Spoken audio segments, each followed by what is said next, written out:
Good evening and welcome to Monsters Among Us. I am your guide, Derek Hayes. Welcome back, folks, to this final between-season special episode, before we premiere Season 17 with the Government Workers Special next week. Although that episode is yet to be completed, I can already tell you, it's shaping up to be a jaw-dropper. But never mind all of that now. I have guests with me this evening, and I've kept them waiting long enough. I knew him first as Reverend Steve Newland on HBO's True Blood, and other hit shows like Hot in Cleveland, Crazy Ex-Girlfriend, and of course from the podcast Bigfoot Collectors Club. And I was first introduced to our other guest as an amateur Bigfooter in Willow Creek. My wife knows him from Pretty Little Liars, and we all know him from Expedition Bigfoot, and of course, Bigfoot Collectors Club. Please welcome to the show Bryce Johnson and Michael Mcmillian of the Bigfoot Collectors Club podcast. Welcome to the show, gentlemen. Hello. What's up? Thank you. Hello, this is Michael. This is Bryce. Yeah, That's an important step that a lot of people skip, isn't it? Well, you know, it is an audio-only show, and we want your listeners to know who's talking. We want you to know that Bryce is the smart one, and I'm the smart ass one. As long as you're both smart. And let's be honest, you guys, people know who you are. I mean, you guys have been in some pretty big projects. I can think of one very big project we were both part of. Yeah. Shadows Bigfoot of the Collectors Desert. Club. Shadows of the Desert, High Strangeness in the Borrego Triangle. Oh, That's man, right. I can't thank you guys enough for being part of that. I tell you what, you guys really upped the production value once Dude, I thanks saw for what Riley having sent us, back man. there. We were honored to get the invite. Yeah, absolutely. Any excuse to talk about this stuff, we are down, and we're so in. excited to hear some listener stories from Monsters Among Us listeners. Well, you guys are in the right place because I have a whole handful of these things to share with you here this evening. And it sounds like you guys are chomping at the bit, or champing at the bit, as I learned from your podcast. Yeah. So let's go ahead and get started. You know, I just want to say, I was sort of listening to these phone calls before this, and I just got the most, incredible feeling for kind of like what you do. I love, gathering these stories of high strangeness, especially from the listeners themselves. You know, we often get emails of stories of high strangeness, but to hear it from the horse's mouth, that's even better. Yeah. It's definitely a unique position to be in, that's for sure. A lot of people don't get this opportunity to hear all these stories, especially, bulked together like this. Yeah, well, it's very cool. Well, I'm going to introduce you guys to my cool world then, I guess. We're going to start off this evening here out of the state of New York, and this is Alex's entry. Hi, Derek. This is Alex from Broome County, New York. So back in October, my wife went to the casino for a little bit. She's the type of person who she'll go to the casino with $100 and come back with $5. And this is something she does to relieve stress. So I don't think much of it. She calls me on her way back, and she's in a mild panic, I would say. Her car had died briefly, and there was no traffic on the highway for 10 or 15 minutes, I think she said. And then her car started back up. At this point, her phone had also died, but then it started back up again. And this, I don't want to say it's a well-traveled road, but it's a highway. At the hour she's driving, I've never seen it be empty for that space of time. There's always somebody. So she's calling me, she's kind of panicked, and she stays, we stay talking until she gets home for 15 minutes. And so, I'm talking, trying to calm her down, because, well, pretty obvious. Like, I'm thinking, like, all right, well, that's weird. That's super weird. She's also thinking it's weird. I don't want to say aliens, but that's not uncommon for cars to lose power in that situation, according to the stories. Anyway, I don't think too much of it until the next morning when I reference what happened last night, and she has no idea what I am talking about. Like, she thinks I'm pulling her leg. She has no memory of anything weird happening on the drive back. She has no memory of calling me, of talking, until she pulled back into the garage. I'm fairly freaking out because, like, am I losing my mind? So I go in and I look at my phone and I check, like, yeah, there was a call here, 15 minutes, October 13th. I know because I just checked it and it's still in my phone. And at this point, like, the hairs on my arms are sticking up. I am freaked. You know, I could easily explain, like, you know, some weird car trouble, just a quiet night on the highway, whatever. But her not remembering any of that, it got me pretty weirded out. That's my story. Thank you, and I hope you can use this. Have a good one. Well, thank you so much, Alex, for calling in. Gentlemen, you guys are somewhat of alien experts, I believe. You know, I've listened to enough episodes of your show to know that you guys know the whole gamut. Abductions, sightings, planted objects. You guys have talked about everything. What do you think about Alex's wife's situation here? Does this scream aliens to you guys? This guy's just dying to say it, isn't he? He's just dancing right around and he wants to say it so bad. He's like, did my wife get taken by a UFO or not? I just need to know because all the signs are there. This is one of those situations where, like, being into this stuff might be getting in the way of what really happened. You know what I mean? Like, sure. This is a tricky one, Bryce. I don't know if you want me to hop in or if you want to go first. For it. Yeah. This is a tough one because if I were not into aliens, okay, if I were looking at this from a skeptical point of view, and I don't want to call shenanigans on your wife here, okay?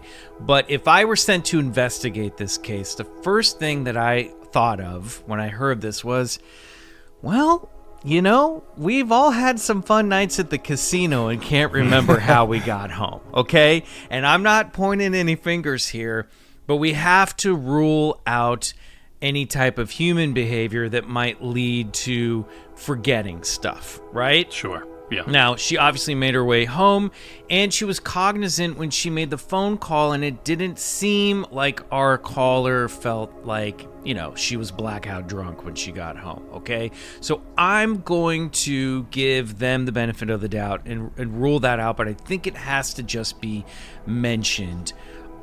The tricky thing here is, what's the timeline? Right?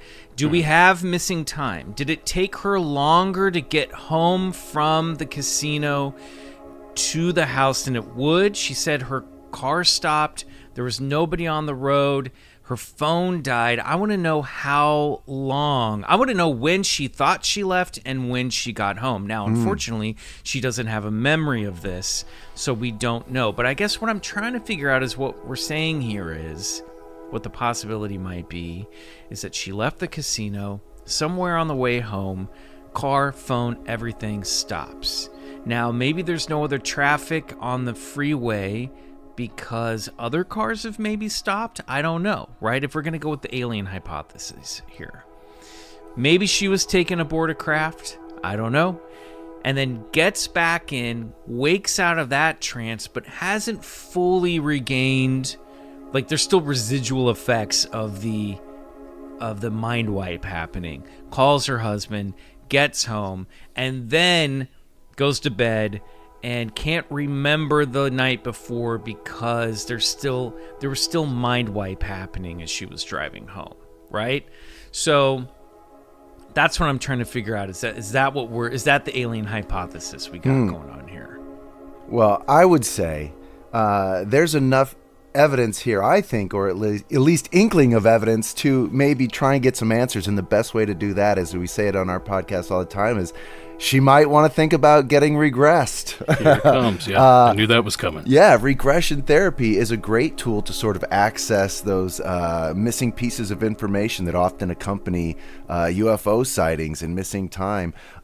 You know, I would say I would play it like this. Wait for a few weeks, maybe even a month or so, because there's often residual dreams, after effects of a possible abduction. So if you see of any of those type of markers, then I would sort of pursue the truth further. But, you know, if everything's fine and you have no memory of it, then don't shake a stirring cat, you know? Is that something people say? I don't know. I just did. Bryce likes to come up with his own expressions on our show and your show, apparently. I Sorry, love it. my dogs are, speaking of shaking animals, my dogs are barking at, I assume, the mailman. Yeah, I would say that's right. A lot of these stories of people who feel like they've been abducted, they have weird dreams, and that's kind of what kicks off, hey, did something actually happen to me that night? The other thing that I would look out for, poltergeist activity in the house. If there's any weird lights, any orbs, any strange poltergeist activity, anything that would fall into that often happens in the months to years following an abduction experience. So, which a lot of people don't realize, but they kind of go together, and man, that's a problem. Very expensive. If you're into true stories, and I know you are if you're tuning into this program, well, there's a new show that's actually inspired by Monsters Among Us that I think you'll want to check out. It's called Your Best True Story Podcast, and the idea behind it is they want your scariest, most unbelievable, or funny true story to play on the air. The stories are all in the storyteller's own voice, just like MAU. Your Best True Story is a little more lighthearted and funny in tone than Monsters Among Us. And it covers all sorts of topics, not just the spooky stuff, although they do love discussing the strange and unusual, and welcome paranormal stories as well. Right now they're looking for more story submissions, and they collect all types of stories, whether it's about relationships, survival, or just something hilarious that happened after a few too many drinks. They're even giving away a $250 prize each month for the listener-voted Best Story of the Month. So check out Your Best True Story Podcast wherever you get your podcast, and consider sharing your amazing story with them. Hey, you might be voted the fan favorite and win $250. Just think of all the MAU merch you could buy with your prize money. Again, listen to Your Best True Story wherever you get your podcast. I put a link in the show notes, and don't forget to tell them that MAU sent you. Is there a out? That's a good point.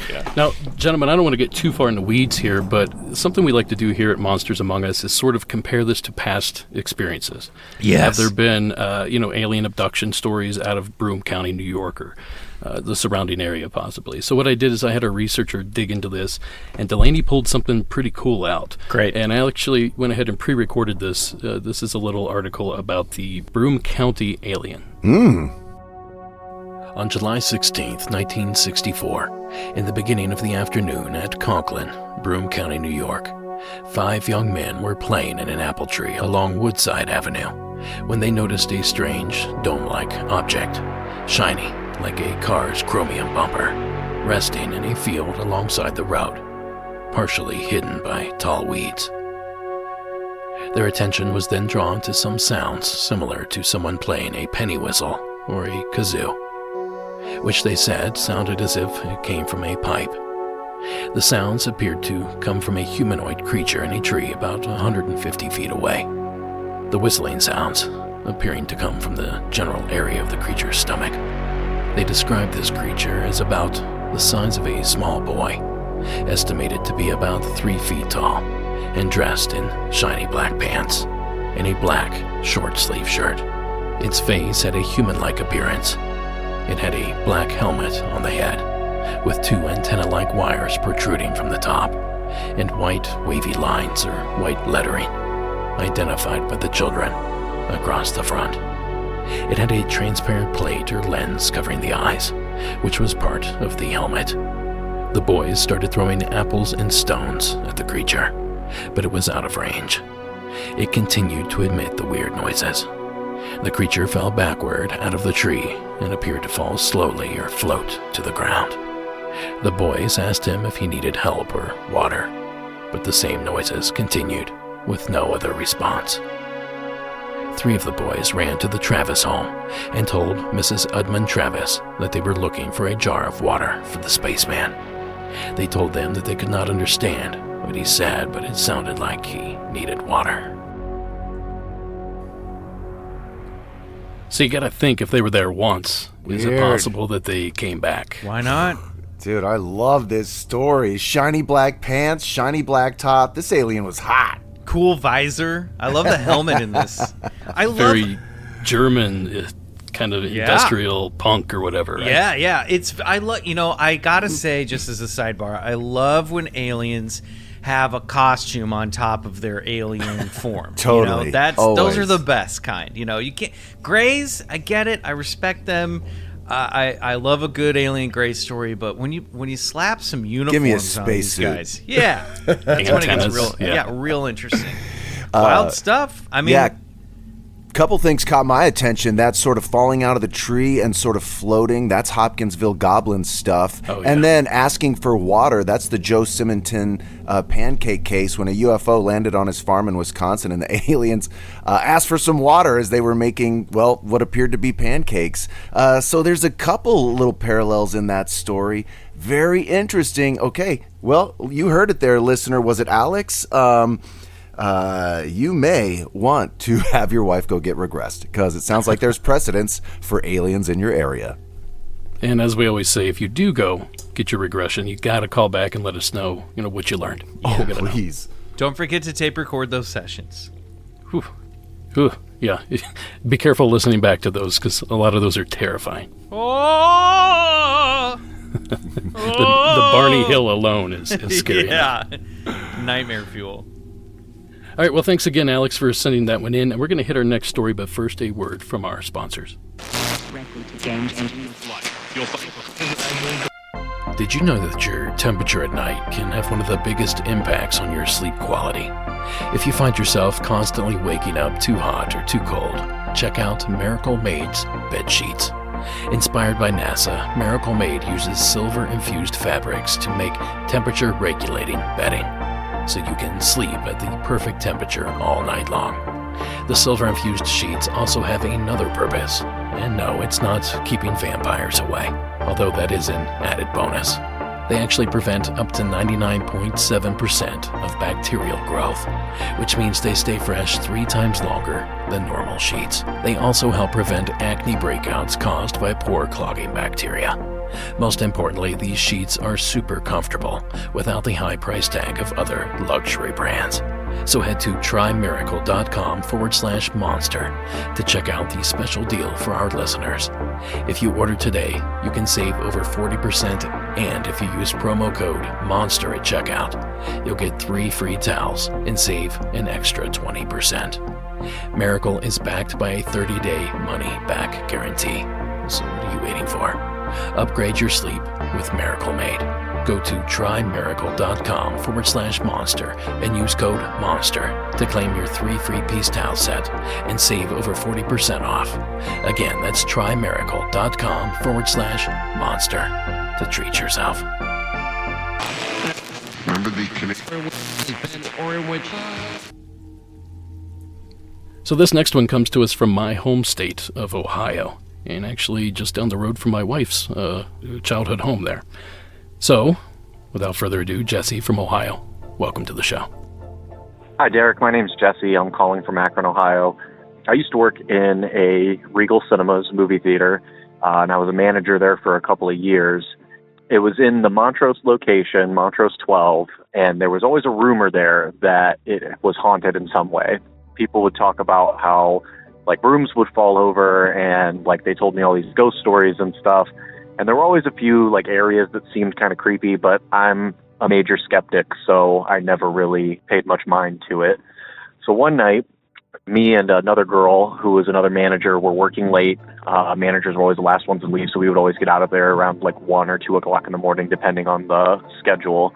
And as we were leaving, we were locking everything up, and we heard something coming from the back hallway. So the way that it was laid out was when you first went in, there was a lobby, and then a hallway behind it that ran parallel with the front doors was where all of our main theaters were. But then an addition had been built on years after it was first put together that intersected. So it was kind of like a T. And the hallway came from the back newer area. So it was just kind of like a bang.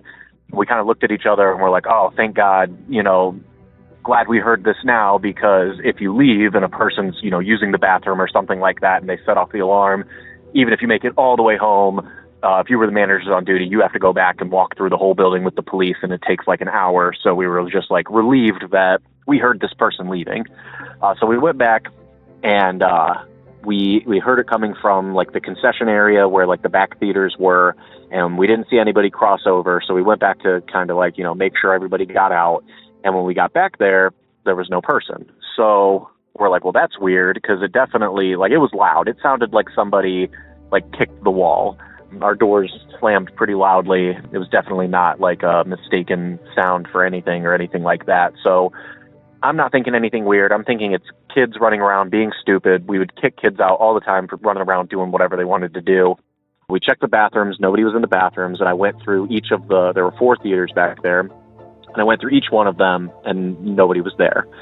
So as I come out, the other manager, her name was Ashley, she was standing in the hallway waiting for me just in case, they were in a different theater than I was, or if she saw them before I did or something like that.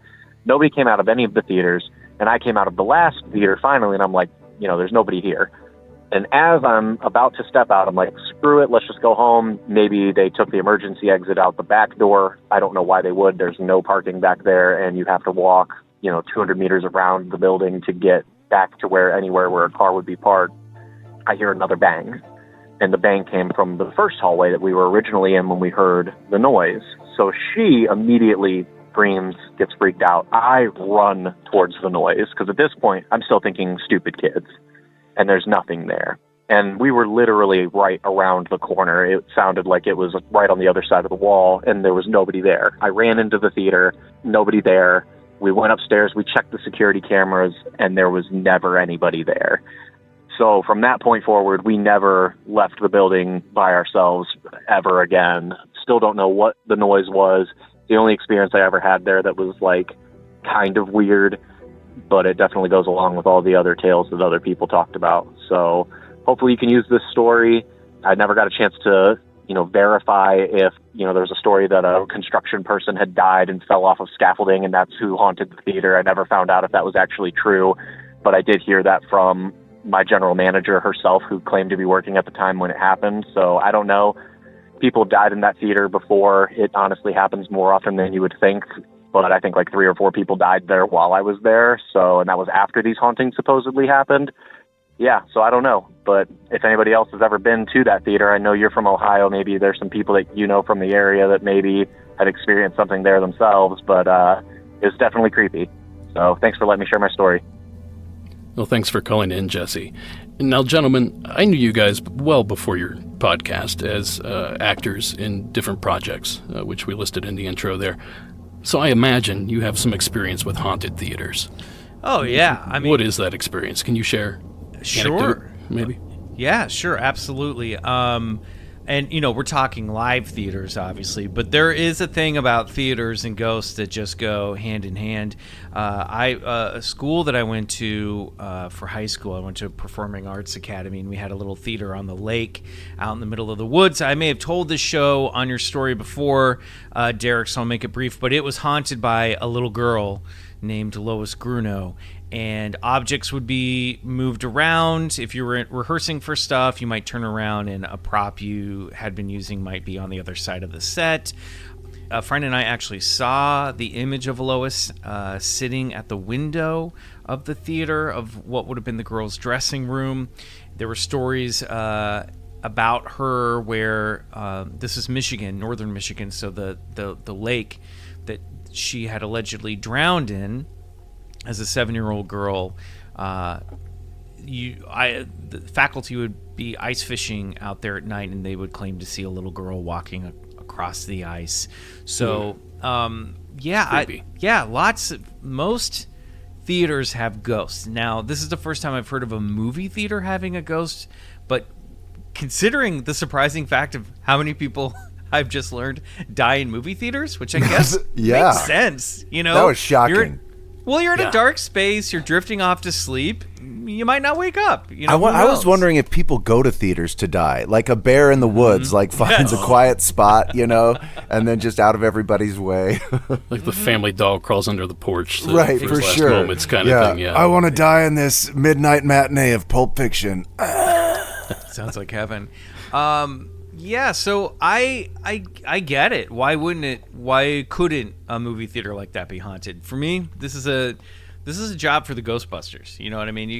There's something going on in this theater for sure. For sure. And what I love about Jesse is that he said it himself. He's a major skeptic. So this is a guy who doesn't want to fits about like trying to get out late. He wants to, lock up and get the hell out of there. So if there's someone fooling around, he's going to find the guy, which he didn't, or gal, which obviously leads me to believe that, Jesse here caught some general phenomena of some banging, some poltergeist activity. So I like this. And yeah, these, it's interesting. I always hated construction worker death stories because these guys work so hard building our infrastructure. And I always it always just struck a chord when they would, fall off bridges or scaffolding and anyway. So I don't know. It's a great story. Yeah, keep a lookout for that. It makes me kind of want to go in there too and do a little ghost hunt too because he gave the location. I'm going to be worried about dying every time I go see a movie. I also will say, let's not underestimate the powers of pesky suburban teenagers. Let's just say that as well. You know what I mean? For sure. Point. Teens can get away with a lot in the suburbs, so I can't fully discount shenanigans. Copy. Well, I do have a bit of good news. We did research, and we couldn't find a construction worker death in this theater or associated with the complex that it's in or anything like that. That's good.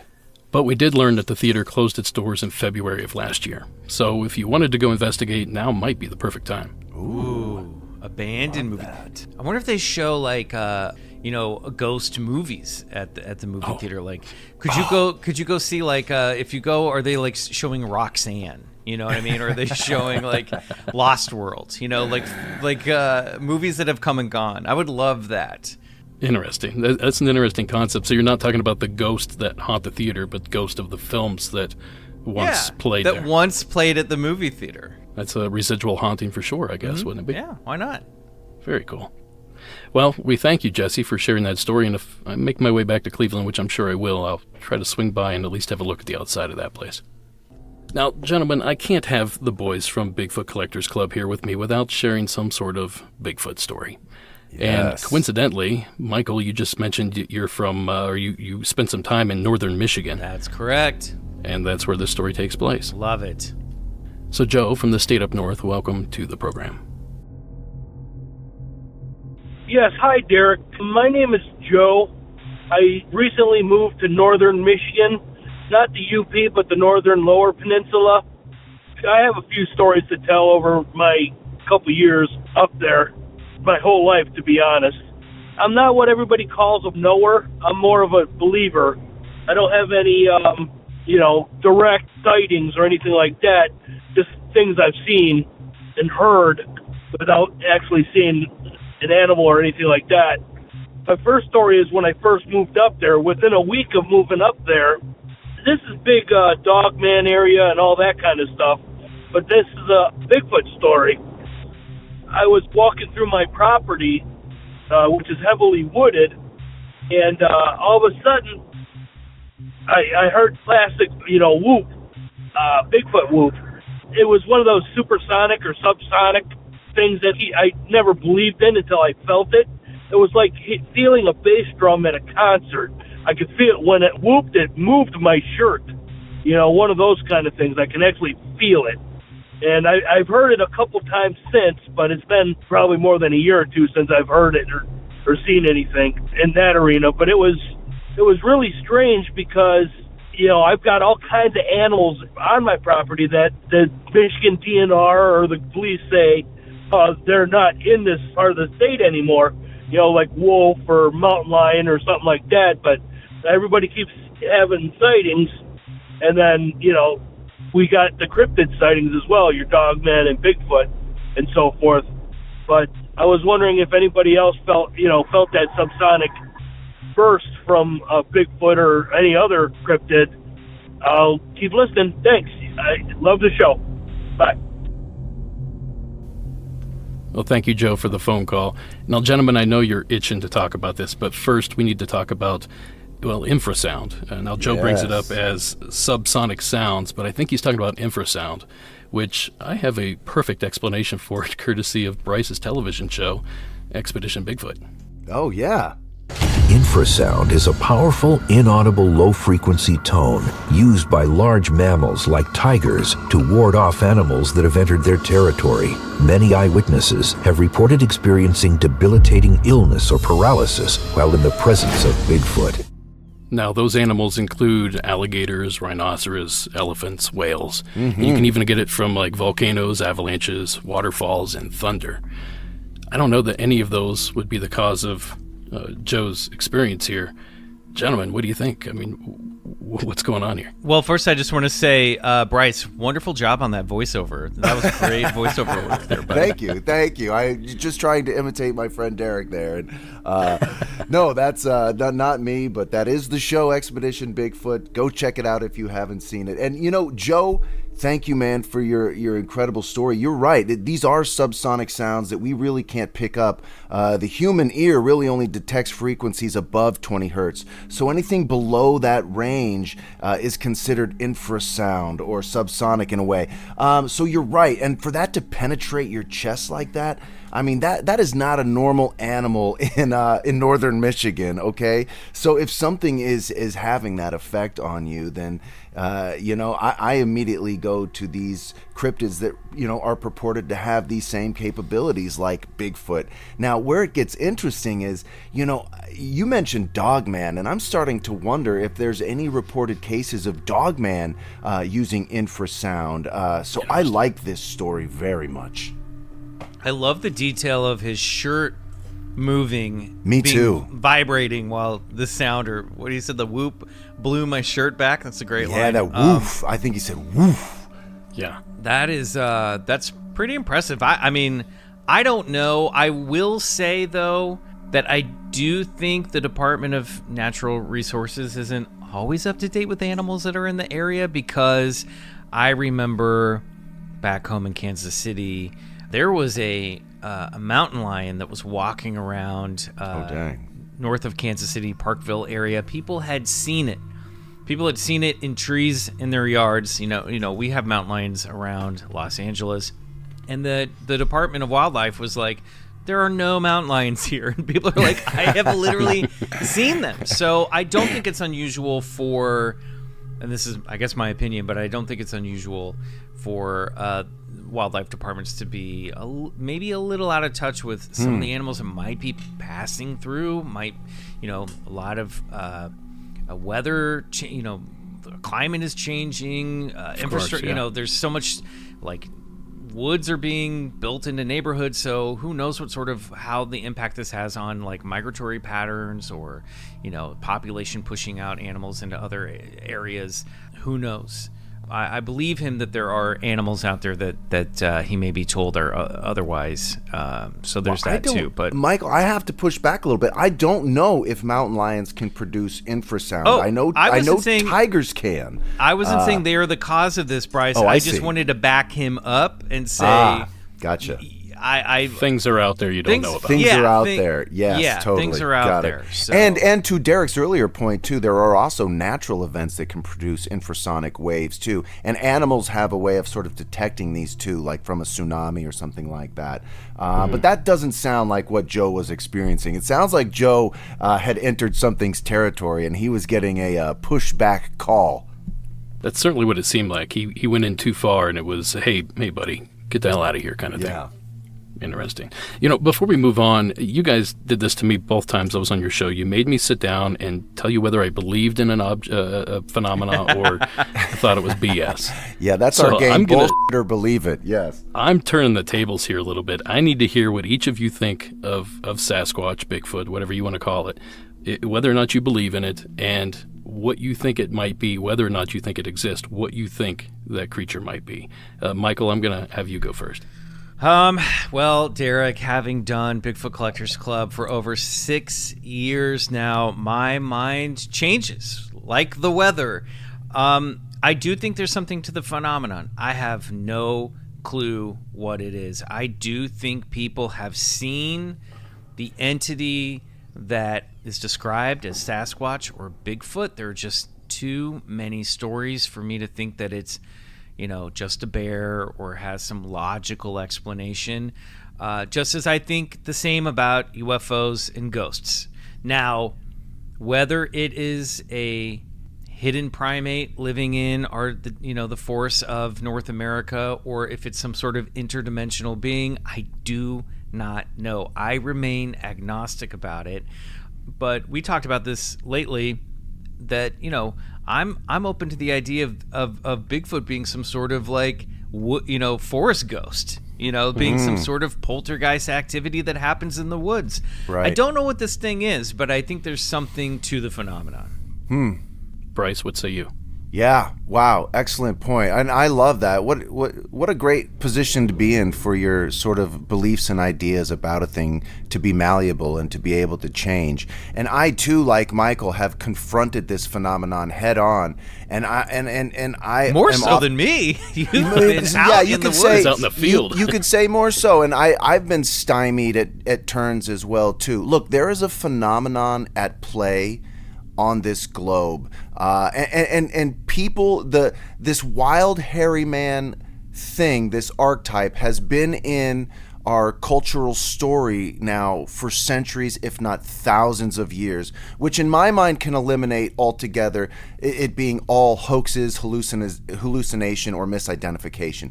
This character of Bigfoot has been living with us, as well as our indigenous cultures, for so long, and it's been just dying, for us to connect with it, to communicate with it.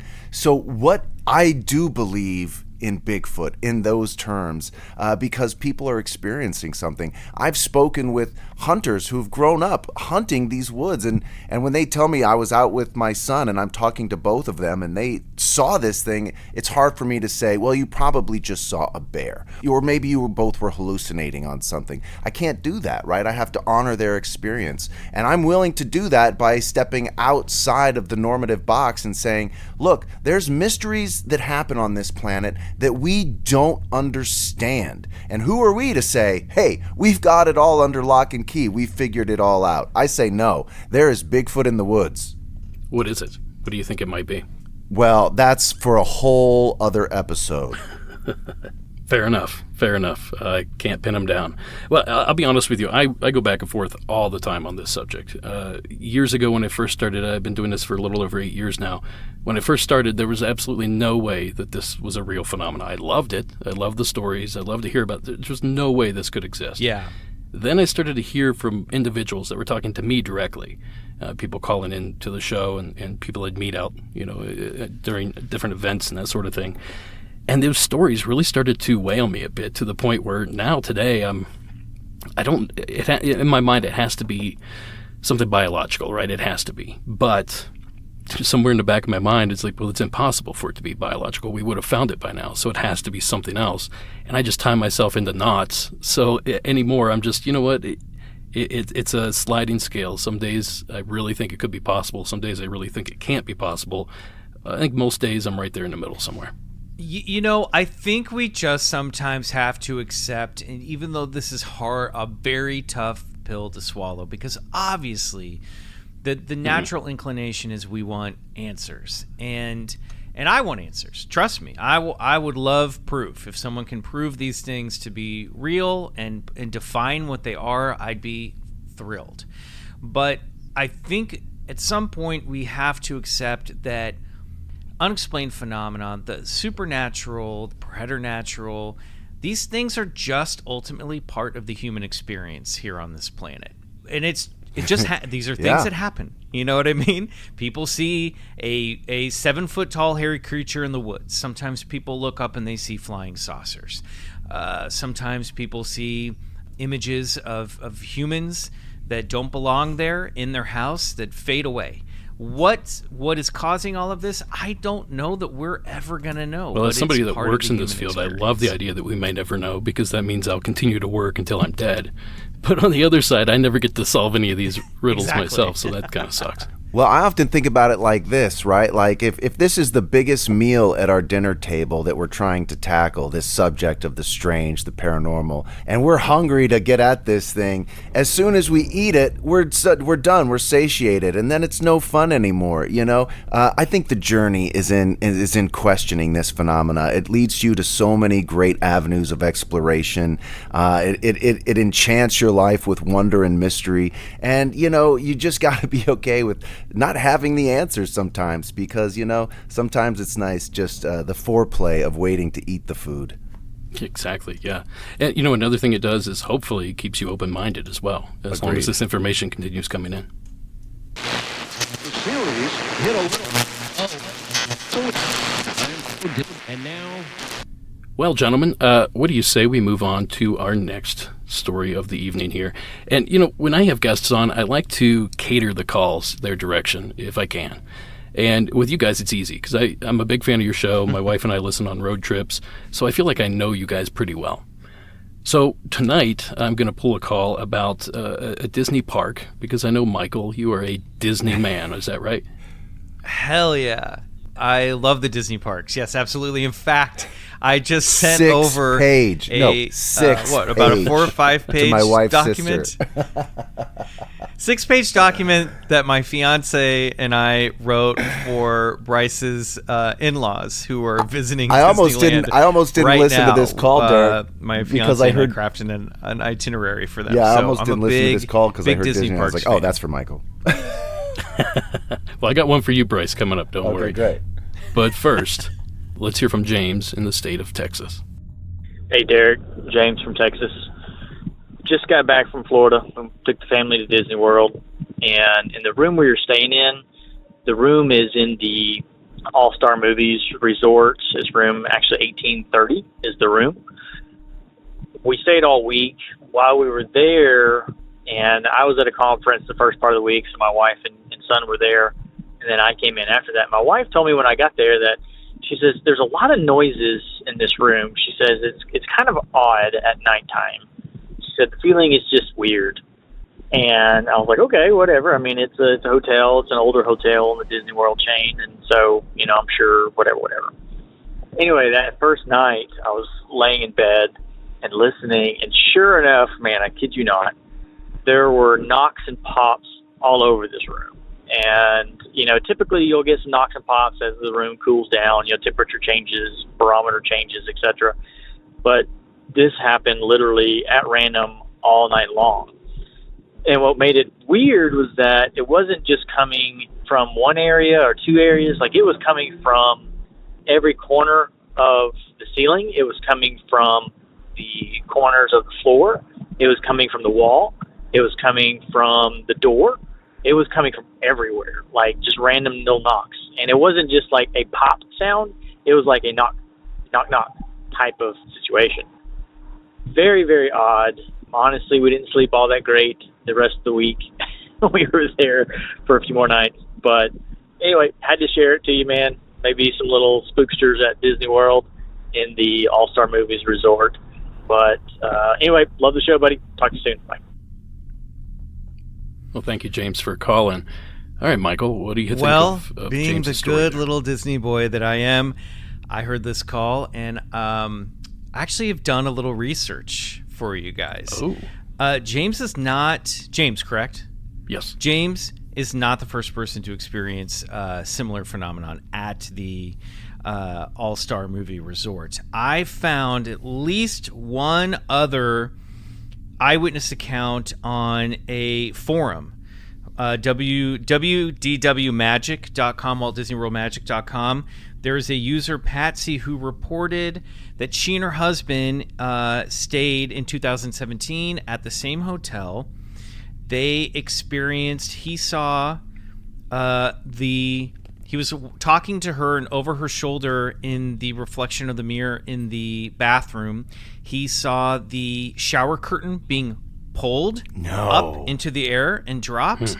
And if this doesn't give you the shivers, let me read right here. We settled into bed after a long day at Epcot to watch a little TV and try to calm down. That is when we heard a strange knocking noise coming from the bathroom. No. He got up to look, and again, no reason he could see for the noise, but I felt we could write it off to thin walls and noisy neighbors. We finally get to sleep. I woke up around midnight to what I thought was my husband getting up to go to the bathroom. I reached over, and my husband was still in bed next to me. The sound I heard was a shuffling sound on the carpet, again near the bathroom, about 3 or 4 steps. It freaked me out. I woke up, my husband, we both laid in bed and listened, but all was quiet. Somehow we got to sleep again. Then, around 3 a.m., I woke up to use the bathroom. As I was laying in bed adjusting my eyes to the darkness, I heard the damn shuffling again. More steps. They said, needless to say, we did not get enough sleep. We didn't sleep for the rest of the night. And they, too, could not find any explanation for what was causing these sounds. There are other reports from people who have seen dark figure. Now, this was the same hotel. This was in room 2903. It was a Mighty Ducks themed room, which I love that detail. But there are other hotels that report activity. People have seen shadow beings in their rooms. So I think this backs up. Obviously, yes, the heat, the humidity, all that stuff. But I think this backs up James's experience that they might have been dealing with some supernatural phenomenon. Look, Walt Disney World is built on a swamp. It's primordial land. It's been around for a very long time. I think there's a lot of energy out there. I think Florida is strange for a number of reasons. So and it's a heightened place. You know, I think that we like theaters, like movie theaters. You know, that's something that we didn't mention. Those are places where intense emotional experiences happen as well. True, yeah. And so I think where you have how could they close Splash Mountain? How could they close Splash Mountain? I came out here from New York. You jest, but I guarantee you that those conversations have happened. Oh, I'm sure, yeah. I think that, these points on maps do attract not only people but energy and spirits as well. So there you go. I think we got another case for the Ghostbusters here. Well, I'll add on to that. Actually, it came out a few years ago that I guess it was confirmed. We all already suspected that this was the case, but people scatter ashes all the time. Oh yeah, the Disneyland parks. Yep. Oh yeah. Yep. To the point where it's a problem there. Yep. Yeah. Now people die in theaters and people scatter their ashes at Disneyland and Disney World. People die at Disneyland and Disney World as well. They do. Yes, There's a couple of deaths every year. They absolutely do, and they just like to keep it quiet, because they can't have the happiest place on earth also be the place where, sad things happen. But they do. Grandma Tilly died. I wonder if they have a death chute like Waverly Hills does. I'm sure I doubt they have a death chute, but I bet you they have a protocol to get bodies out of hotel rooms without anyone noticing. Kind of a Weekend at Bernie's situation. Right, Mickey and Minnie put them walk somebody out. They put them in Goofy suit. Yeah, they put them in a Goofy suit. Out. Like, why does that Goofy look drunk? He always looks drunk, so that's the perfect character. Right. I love it. Well, it's a magical place, but it's also can be a creepy place. I spend a lot of time at Disneyland. I live right, down the road, just like you guys do, and it can be creepy there from time to time, especially at night when it's sort of empty and if the weather's a little off. It's definitely both types of magic there at the park. If people are interested, we did a full episode on Haunted Disneyland and a full episode on Haunted Disney World on our Patreon, BCC The Other Side. So check out patreon.com/Bigfoot Collectors Club if you want to hear those. I will try to link to those in the show notes, in fact. Fantastic. Thank you. Let's move on to Bryce's special call of the evening, but first, a word from our sponsors. You're desperately looking for ways, and it's no reasonable possibility. Okay, Bryce, so I have a call I've designated for you. Now, over the years of listening to BCC, I've gained that you're a bit of an Elvis man. Oh, yeah. So I pulled a call from Graceland, of all places. Ooh. So Rebecca from Massachusetts, welcome to the show. Hi, Derek. My name is Rebecca. I'm calling from central Massachusetts. I'm calling about a little weird technological phenomenon that my sister and I recently experienced on our trip to Memphis, Tennessee. It was around mid-April of this past year, 2023. What happened was we were staying at the guest house at Graceland, like their newer hotel, really beautiful, modeled after the Graceland estate, which was Elvis Presley's estate. Memphis itself is pretty spooky, has a lot of spooky history. We actually went on a ghost tour and didn't see much. We had some EVP equipment that the tour guide brought with us. We were kind of disappointed that we didn't catch anything. But that night we went back to our hotel room. We were sharing a room, and it was around roughly 3 o'clock in the morning, and the TV turns on and is blaring Elvis Presley, and it freaked us out. My sister goes, "What should I do?" And I just said, "Turn it off." So we went back to sleep, and then about the next day, we go about our day, do our stuff, come back to the hotel room. Nobody came to clean our room because we had the Do Not Disturb sign on. We didn't really need it. We were only there for a couple days. And again, the TV is on, blaring Elvis Presley. And I'm starting to get a little freaked out. My sister's like a little weirded out. So I decided to do an experiment because the remote had been on the dresser right near the television. And I decided to put it in a drawer and just say out loud that we're kind of done with that. And it didn't happen again for the rest of our short stay there, but it was just kind of like a weird thing. Didn't seem malicious. It was more kind of funny because my sister and I obviously love Elvis. So it was kind of an interesting thing to happen 2 separate times. My relative, when I told them that, was kind of like, "Well, did the TV have a timer on it to turn on?" And I said, "No, we didn't press any buttons on the remote. We didn't even really turn the TV on at all." So it was just kind of a weird thing, but just want to say thank you. And I really love your show. I've been listening for a while, so hope you have a great day. Thanks. Bye. Thank you, Rebecca. Now, Bryce, I realize this isn't Graceland proper. This is on the property, I suppose. I'm not too familiar with it down there. But what do you think? I mean, Graceland, is it haunted? Is it haunted by Elvis? What's going on down there? I assume you've been there. Oh, I have. And, oh my God, speaking of magical places. Yeah, I'm a huge Elvis fan. Rebecca, I love this story for several reasons. This idea, well, first of all, you know, we've heard a time tonight twice, if not 3 times, and that's 3 a.m.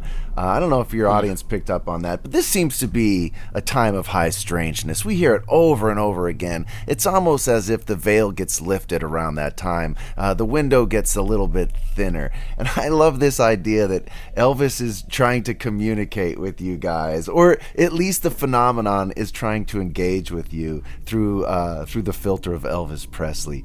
So I love this. You know, it's so funny, too, that you mentioned, because when I'm sort of on location and I leave my room, I always turn my TV up so it seems like someone's in my room, you know? And I never really get maid service either. So I don't know. I just picked up on that. I thought it was funny, like I was directly linked to your story somehow. But, you know, if you're interested in Elvis, we covered an entire week called Elvis Lives on our main feed, Bigfoot Collectors Club. And we talk about the spiritual side of Elvis. He was a real spiritual seeker, and he had a come to Jesus moment on his tour bus, which is an incredible story. Anyway, maybe you want to check that out to learn more about that. But thank you for calling into Derek's show. I love Elvis, and I'm sure a lot of your fans do too out there.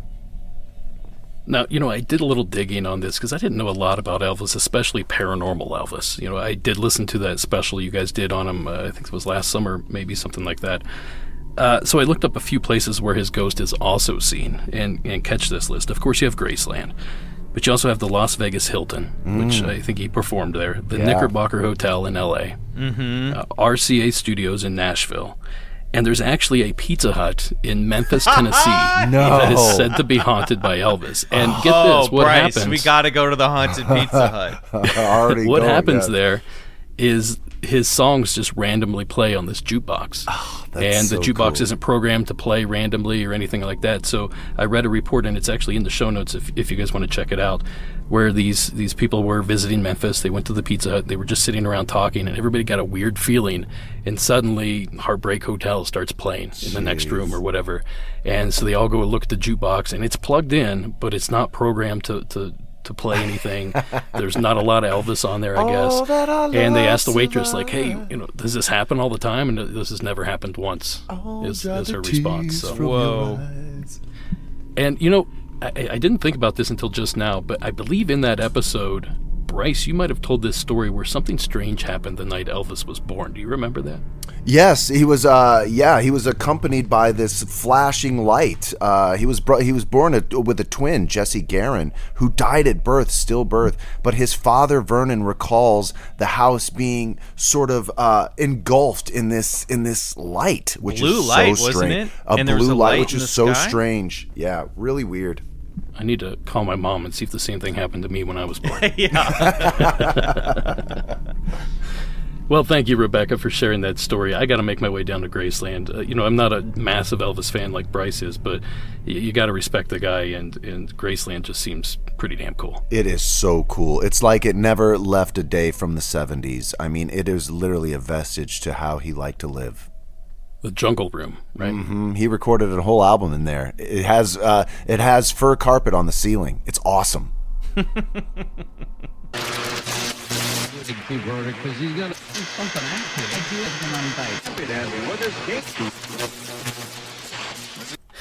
Okay, gentlemen. Well, I have one more call to share here this evening. And what I like to do with the last entry when I have guests on, which isn't all that often, but when they do come on, I like to dig an old call up from a past episode, like 5-6 years ago.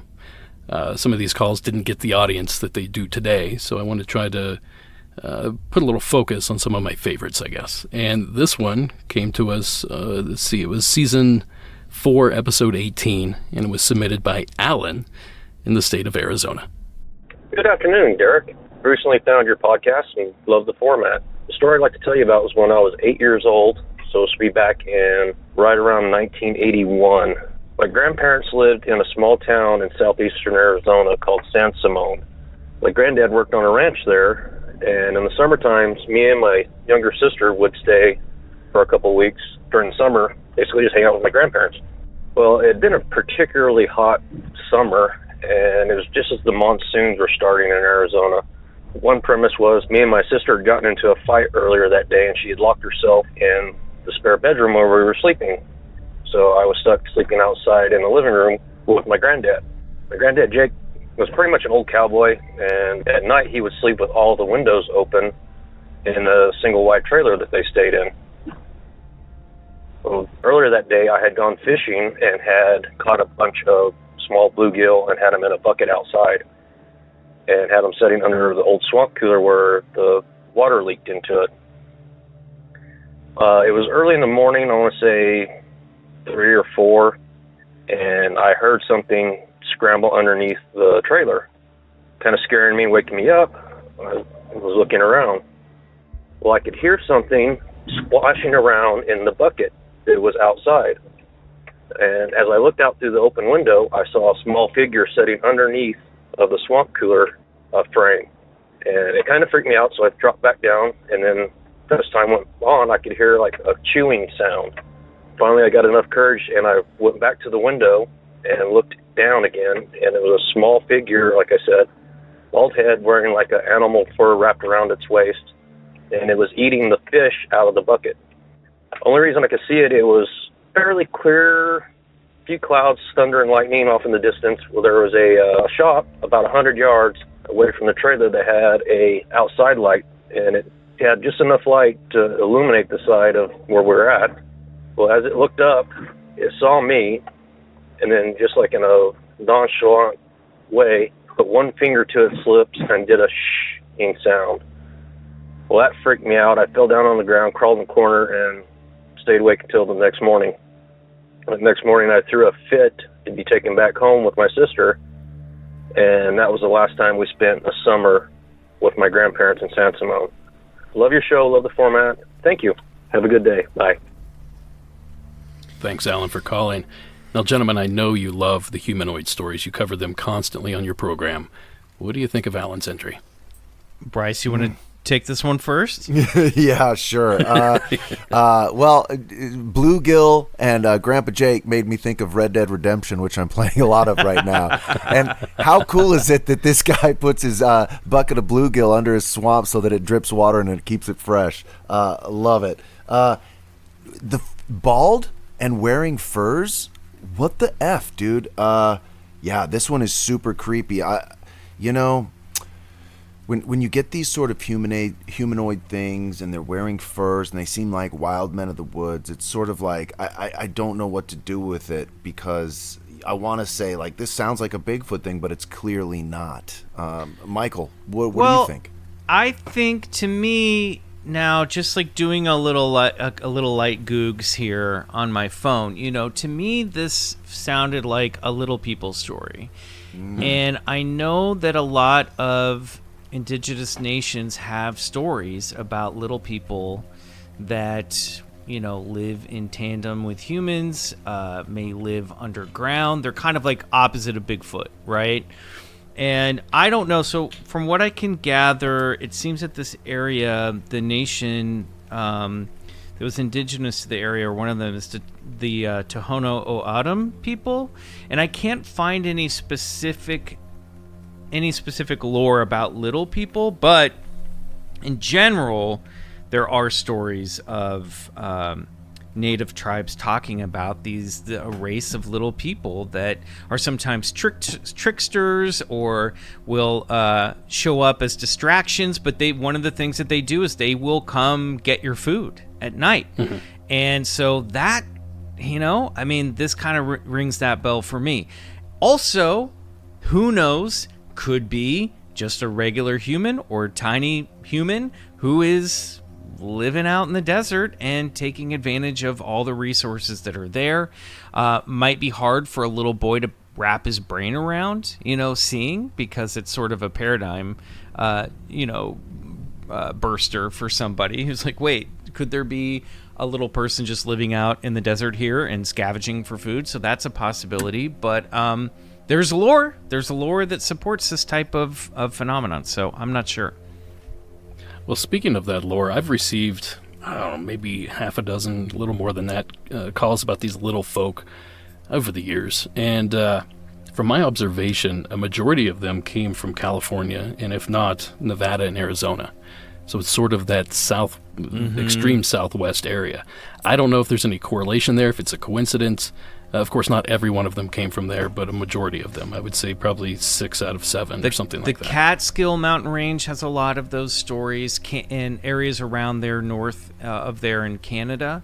And then, yes, in California, especially in like around Big Sur, they talk about little trickster people that will push you off a cliff if you're walking too close.